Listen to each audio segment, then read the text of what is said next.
무조건 청약이 답이다는 이제는 좀 아닐 수도 있다.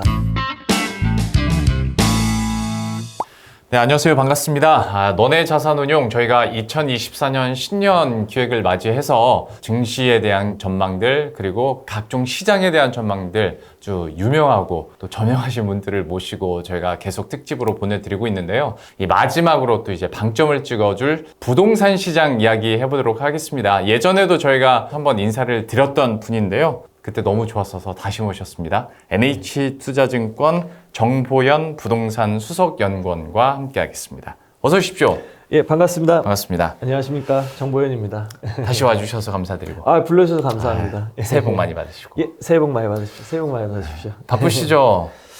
연초다 보니까. 예, 청룡의 기운으로 네. 예, 바쁘지만 이제 활기차게 네. 예, 시작하고 있습니다. 그렇죠. 일단은 2024년 부동산 시장 전망에 대해서 들어보긴 할 건데 네. 지난 11월이었나요? 리포트를 내셨었잖아요. 10월이었었나요? 11월 말에 냈습니다. 11월 말에, 예, 11월 말에 예. 내고 저도 개인적으로 너무 잘 봤는데 네네. 아마 많은 분들이 이제 이거 어떻게 봐 궁금해하실 것 같아서 NH투자증권 공식 블로그 가면 또 다운받아서 볼 수 있더라고요.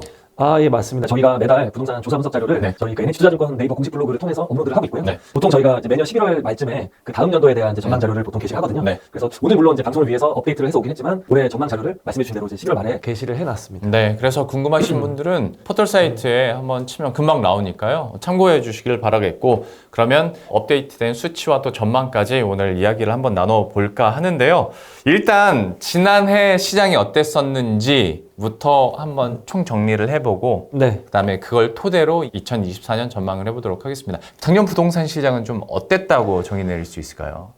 시작할 때는 굉장히 좀 우려가 많이 됐었고요. 네. 굉장히 안 좋을 것이다라고 좀 시작을 했었는데 정책의 영향이 좀 컸던 것 같아요. 결론적으로는 작년을 관통했던 이제 두 가지를 꼽자면 연초부터 시작됐던 일산 부동산 대책으로 대변되는 이제 규제 완화, 대규모 규제 완화가 있었고 네. 그러면서 지금 거래가 좀 정상화될 수 있게 좀 물꼬가 트였고 거기에 더불어서 특례보금자리로 대표되는 정부가 제공했던 유동성 네.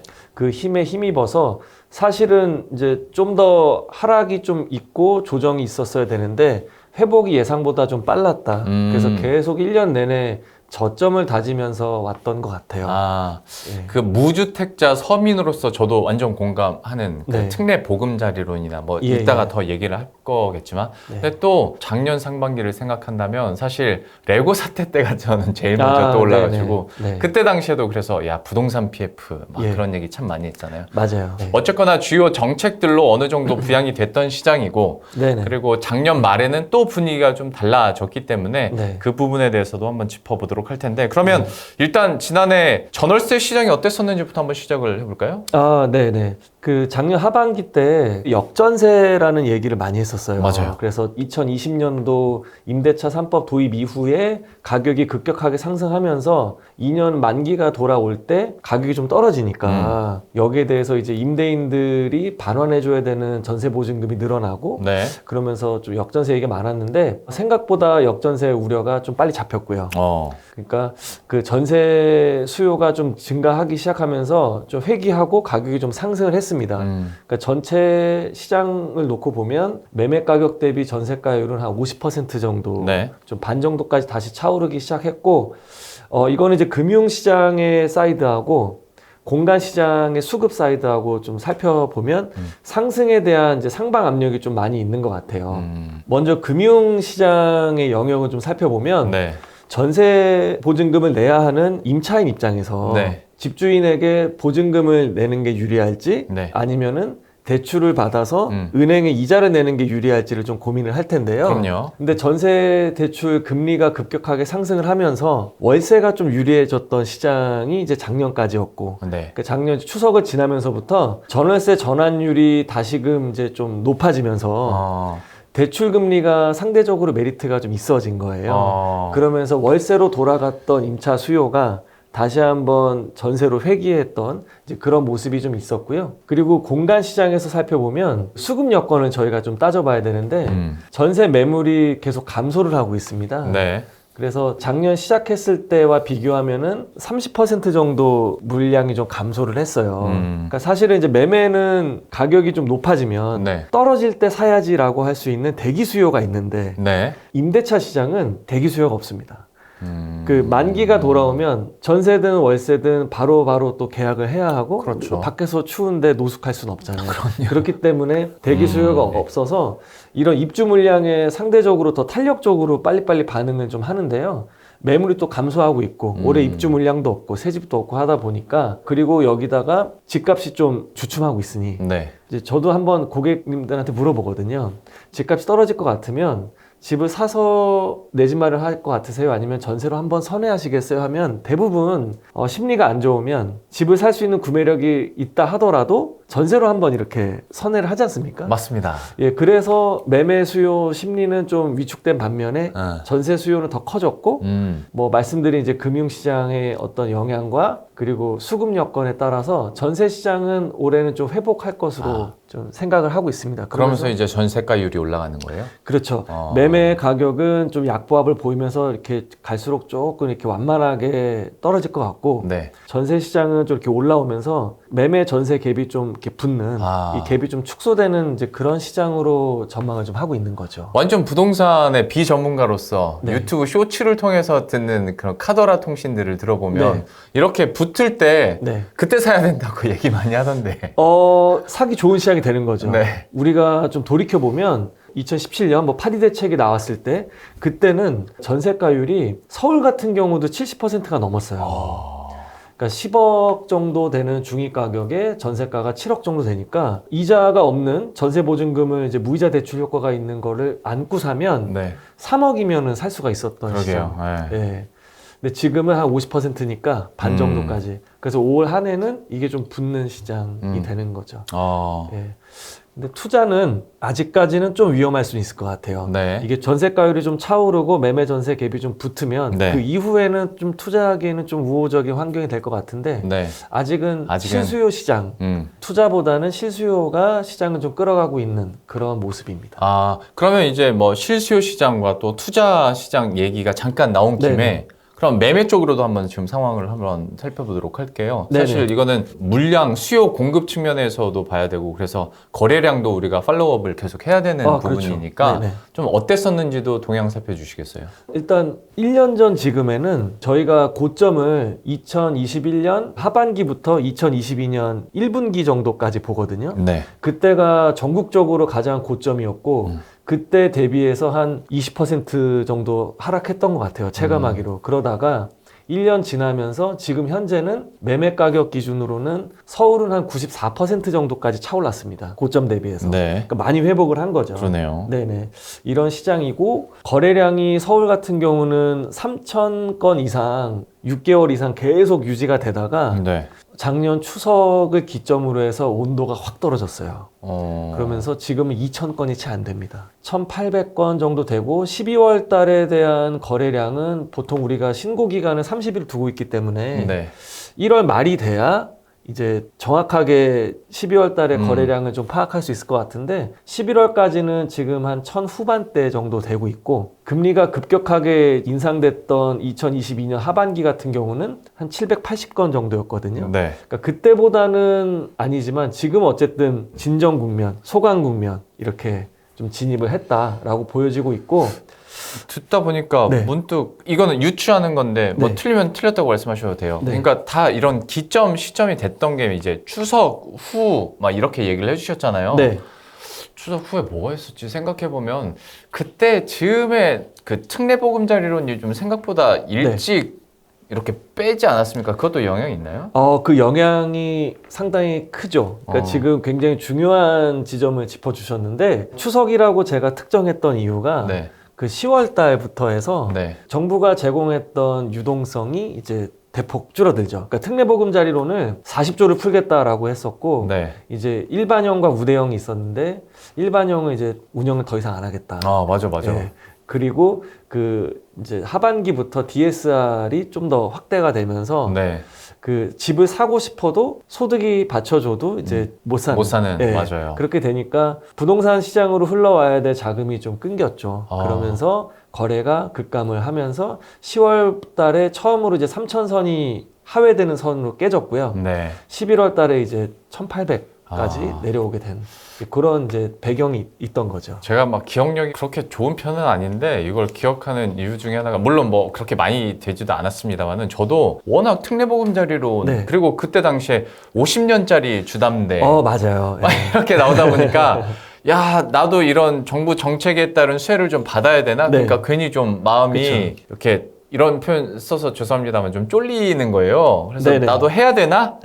했는데 마침 갑자기 네. 조기 종료 막 이렇게 나오고 네. 해가지고 좀 못했던 기억이 있어서 예. 근데 그게 실제로 저뿐만 아니라 부동산 시장의 거래량으로도 좀 나타나는군요, 그게. 그쵸. 그러니까 그 부동산은 자기 자본만 가지고 사진 않고 네. 레버리지를 일으키는데 네. 정부가 일단 정책 모기지를 펼쳤으니까 네. 그게 거래량으로 바로 나타났던 거고요.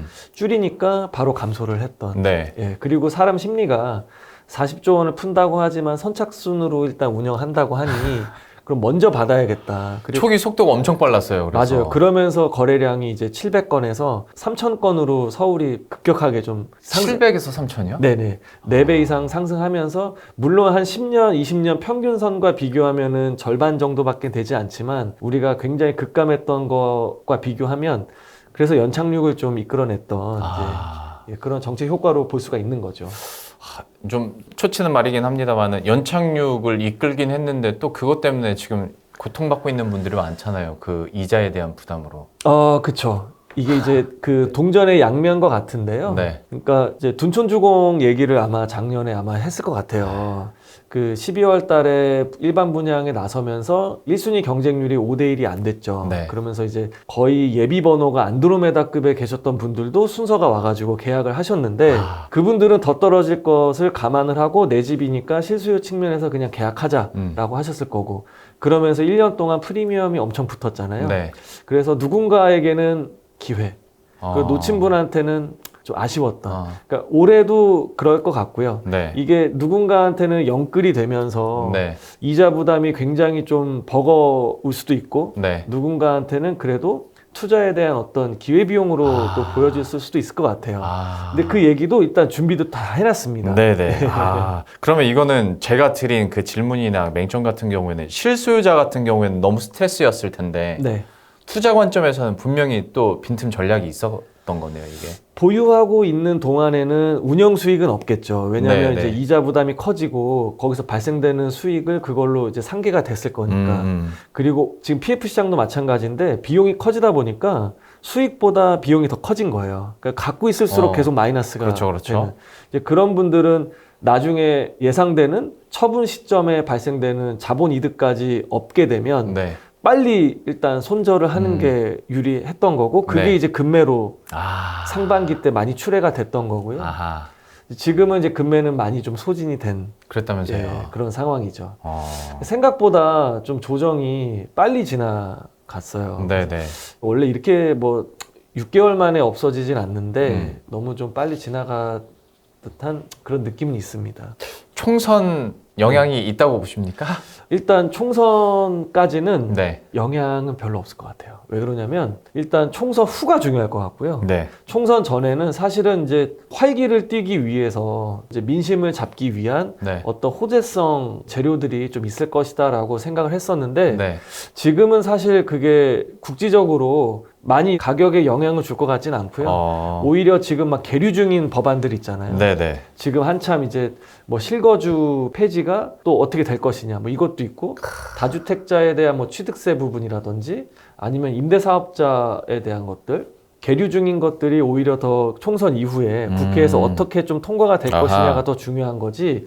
지역적으로 우리 GTX G 노선 놓을 거예요, H 노선 놓을 거예요. 이거는 지금 우리가 대선을 지나오면서 좀 학습 효과가 있었던 것 같아요. 알겠습니다. 네. 그 정책에 따른 영향들에 대해서는 그리고 지금 계류 중인 정책들이 뭐가 있는지는 또 저희가 후반부에 네. 다시 한번 정리를 잘 해드릴 테니까 조금만 기다려 주시고요. 매매 시장이나 거래량에 대해서도 한번 쫙 짚어 주셨고 이제 무주택자는 궁금한 게 사실 분양 시장인데 네. 야, 작년에 제가 느낀 건, 야, 분양가 정말 많이 올랐다. 그러니까 맞아요. 시장이 힘들다 네. 해도 분양가가 이렇게 치솟나? 근데 이렇게 올라도 다 완판되고, 네, 인기 지역들은 물론 말 들면서 약간 좀 분위기가 또 달라진 것 같기도 합니다만, 예. 분양시장은 어땠는지. 네, 1.3 대책과 더불어서 그 청약에 대한 규제가 확 풀렸죠. 네. 그러니까 전매 제한도 풀리고 청약에 대한 자격 요건도 많이 좀 완화가 되면서 맞아요. 네. 그 수요가 많이 늘어났죠. 그리고 이제 분양가 상한제 적용 지역이 별로 없어졌어요. 그러니까 이제 공급 단가가 높아지니까 공급 사이드에 있는 뭐 시행이나 아니면 건설사 입장에서도 이제 좀 하기가 좀 좋았던. 그렇죠. 예. 그러면서 이제 분양 시장은 인기가 상당히 많이 있었고요. 그러면서 가격도 많이 올라갔죠. 많이 올랐어요. 네. 상반기를 지나오면서 특히나 이제 정비 사업을 통해서만 일반 분양에 나설 수 있었던 서울 지역은 평균 경쟁률이 100대 1을 넘어설 수준까지 올라왔었고 그게 한 8월, 9월까지 올라왔었던 것 같아요. 네. 그리고 나서 이제는 그 주변 지역 구축하고 신규 분양가하고 레벨이 거의 비슷해진 거예요. 맞아요. 그러니까 예전에 무조건 당첨만 되면은 안전마진이라고 하는 시세와 비교했을 때 차익이 로또 청약이라고 했었는데. 네네 그런 게 있었다가 이제는 이런 정도 수준이면은 그냥 사는 게 낫지 않아? 뭐 이렇게 좀 된 거예요. 제가 하는 고민입니다. 예. 그러니까 보통 이제 서울뿐만이 아니라 수도권에서도 뭐 84 타입이 13억까지 올라가고 네. 5구 타입은 뭐 11억 이렇게 육박을 하게 되면서 입지 좋은 곳에 뭐 준신축이나 구축 매매가 차라리 더 낫지 않아 이렇게 좀 고민하는. 네. 그래서 경쟁률이 4분기 들어오면서 많이 낮아졌어요. 아. 그리고 이제 예비 번호가 뒷번호까지도 이제 기회가 오게 되는 분위기까지 좀 바뀌어서 그게 가격 때문에 고분양가 때문에. 그렇죠. 아. 그러니까 항상 이제 그 가격에 대해서 참여자는 고민을 하니까 네. 그러니까 지금 올해가 표현이 좀 적합할지 모르겠습니다만 구축과 이제 신축하고의 이제 진검승부가 있을 거예요. 그래서 물론 이제 무주택 포지션인 분들한테는 입지를 잘 따져서 네. 웬만하면 그래도 괜찮고 내가 살고자 하는 그런 수급권이면은 청약을 통한 내 집 마련은 유효한 전략이라고 생각은 되고요. 네. 너무 높다 싶으면 네. 저는 그래서 주변 지역에 입지가 좋은 곳에 매매로 선회되는 수요도 좀 있을 것 같아요. 네. 그래서 그것도 좀 살펴보면 좀 좋을 것 같고 한번 지나간 시장은 다시 돌아오진 않거든요. 네. 그리고 이 건축비라든지 그런 인건비가 낮아지기는 쉬워 보이진 않아요. 맞아요. 그러니까 이 얘기는 그러겠죠. 분양가가 인위적으로 제도적으로 다시 한번 이렇게 누르면은 모르겠습니다만 시장 안에서는 자체적으로 떨어지긴 어려운 분위기 때문에 무조건 청약이 답이다는 이제는 좀 아닐 수도 있다. 동감합니다. 아니, 네. 일단은 당첨이 안 되고. 네, 아직까지 어려워요. 네, 네. 당첨이 안 되고, 그리고 제 요즘 개인적인 저도 이게 맞아라고 싶은 게 네. 예전에는 주변 시세가 예를 들어서 평당 3,500만 원 선이다. 그래서 네. 여기는 글쎄 한 3천만 원 정도 선에서 되지 않을까 뭐 예상된다. 뭐 이렇게 하는데 요즘 뉴스들은 주변 시세가 평당 3,500만 원이니까 여기도 평당 맞아요. 3,500만 원 선으로 책정될 것으로 예상된다. 네. 아니, 분양가가 구축이랑 똑같은 게 맞아? 약간 좀 이런 느낌이어가지고. 예, 맞습니다. 네, 실제로 시장이 그렇게 돌아가니까 신축 분양은 분양대로 기회는 열어두되 그와 괜찮은 구축이 비슷한 가격대에 있다면 그것도 한번 고려를 해보시라. 맞습니다. 그 비견한 예로 주변 구축보다 이제는 더 높아질 거예요. 이제 새 거가 될 거기 새 때문에 거니까. 이미 높아졌고, 그러니까 그 김포 같은 경우만 보더라도 고촌이 서울과 가장 그 인접해 가깝죠. 있잖아요. 네. 이제 그쪽에서 분양했던 이제 자이 같은 경우도 주변 신축보다 1억이 좀 비싸게 나왔어요. 네네. 그러니까 이제 서울시 편입 이슈가 뭐 많이 있었었는데 바로 이제 완판이 안 됐죠. 제 얘기입니다, 제 얘기. 거의 분양가가 높았어요. 맞아요. 그게 이제 서울 안에서도 있을 거고 분양가 상한제로 인위적으로 가격을 누르고 있는 강남 3구나 용산 같은 경우도 메이플자이가 제가 알기로는 6,700만 원 정도로 네. 평당 분양가가 책정이 된 걸로 알고 있거든요. 네. 상당한 거죠. 물론 이제 주변 시세보다는 많이 낮긴 하지만 네. 예. 적용을 받지 않는 곳은 네. 예, 구축보다 더 비싼 가격에 아마 나올 거기 때문에 한번 살펴볼 필요는 있을 것 같습니다. 알겠습니다. 네. 일단 뭐 듣다 보니까 고민이 많아지는데 그래도 분양은 분양대로 그러니까 투트랙 전략을 써야 되는 거니까 맞습니다. 예. 2024년에 그러면 분양 예정인 단지 네. 특히 좀 받을 만한 곳이 있다면 어디가 있는지 이것도 한번 정리를 해볼까요? 네. 그동안 이제 그 공사비가 많이 올라가면서 네. 분양가 상한제 때문에 원하는 가격에 내놓질 못하고 계속 뒤로 밀려났던 것들이 올해 안에는 드디어 풀리는 것들이 많이 있을 것 같아요. 그 말이 서울 지역에. 비싸게 풀린다는 거잖아요. 그 전보다는 비싸긴 하지만 어쨌든 분양가 상한제 적용을 받기 때문에 네. 시세보다는 많이 낮을 거예요. 그래서 흔히 이제 뭐 강남구, 뭐 송파구, 서초구 쪽에 대여급이라고 할 수 있는 것들이 많이 풀리고 있고, 예를 들면 뭐 청담 삼익 아파트, 청담 르엘로 지금 이제 짓고 있는데 그것도 상반기에 나올 거고, 신반포 이제 15차, 네. 그러니까 원베일리나 아크로 리버파크와 붙어 있는 네. 그 원 펜타스도 지금 한참 짓고 있는데 그것도 나올 거고. 그냥 소도시잖아요, 소도시 거의. 그렇죠. 물론 이제 조합원이 웬만한 이제 물량들 다 가져가서 뭐 여기에 일반 분양물은 많이 없어서 외부에서 들어올 수 있는 진입은 아직도 문이 좀 좁긴 합니다만, 어쨌든 많은 분들이 좀 기다리셨던 것 같아요. 강남 3구에 진입할 수 있는. 그리고 이제 드디어 방배동도 네. 재건축의 물꼬를 좀 5구역, 6구역 이렇게 트고 방배동. 있고, 네, 잠실 쪽도 진미크라고 하는 이제 그쪽에서 레미안 아이파크나 르엘도 있고, 그리고 공덕, 흑석 뭐 이렇게 선호도가 높은 지역에서 분양을 예정하고 있기 때문에 실수요자 입장에서는 말씀해 주신 대로 투트랙으로 이제 접근하심이 좀 좋을 것 같습니다. 드디어 이제 좀 많이 이렇게 좀 물량이 나오게 돼서. 흑석 탐나네요. 네.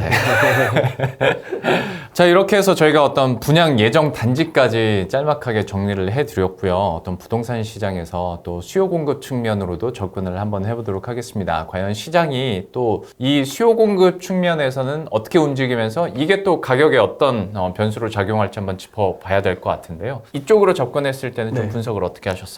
네, 수요에 대해서 이제 말씀을 드릴 텐데요.